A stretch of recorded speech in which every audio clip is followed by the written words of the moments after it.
Nagpatayo na nga kami ng sariling private pool sa harap ng bahay at kita nyo tuwan-tuwa ang mga junakis ko dahil may pa-fountain pa nga.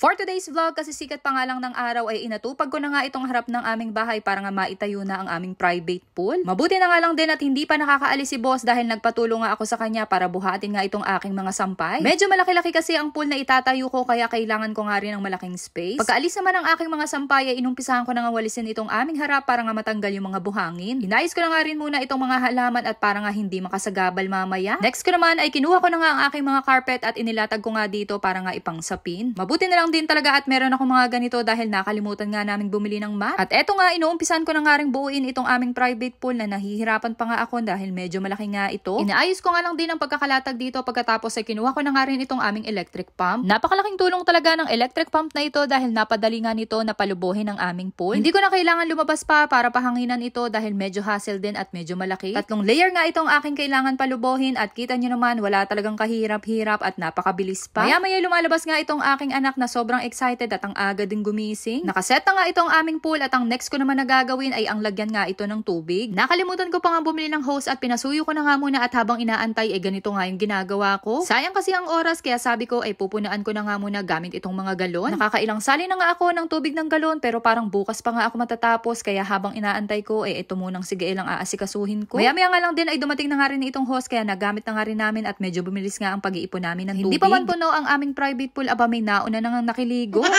Kaya itong si Gaelle hindi na nga rin nagpaawat at gusto na nga rin lumublob. Pero bago ko nga muna siya pinapunta dyan, pinakain ko muna nga yan dahil sobrang aga pa talaga nito. Nagsosolo nga siya sa mga oras na ito dahil si Ate Carmela ay mamaya pa nga daw maliligo. Medyo lumalalim na nga rin yung tubig kaya kita nyo at nakakapagsisid pa nga.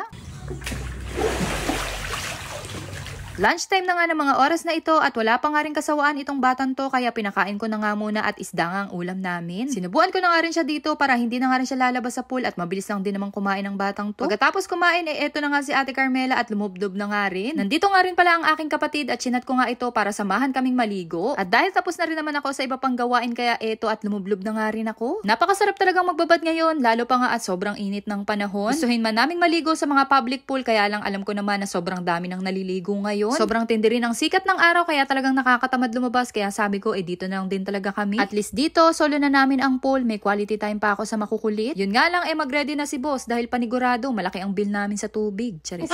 Nakakagutom rin talaga ang pagbabad kaya eto at umorder nga rin kami ng aming makakain. Sakto nga rin itong aming nabili dahil perfect talagang pang merienda, may drinks at fries pa nga. Sa top egg sandwich nga namin ito nabili at gagawin ko na nga lang din ito ng sariling video para nga ma-rate din. Pero as you can see, enjoy na enjoy naman itong aking mga kasama at mukha namang nasasarapan sila. Pagkatapos naman yan ay nagpatuloy na nga ulit kami sa pagbababad at naglagay na nga rin ako ng fountain. Mas lalo nga natuwa itong aking mga junakis at mas nag-enjoy pa nga silang magbabad.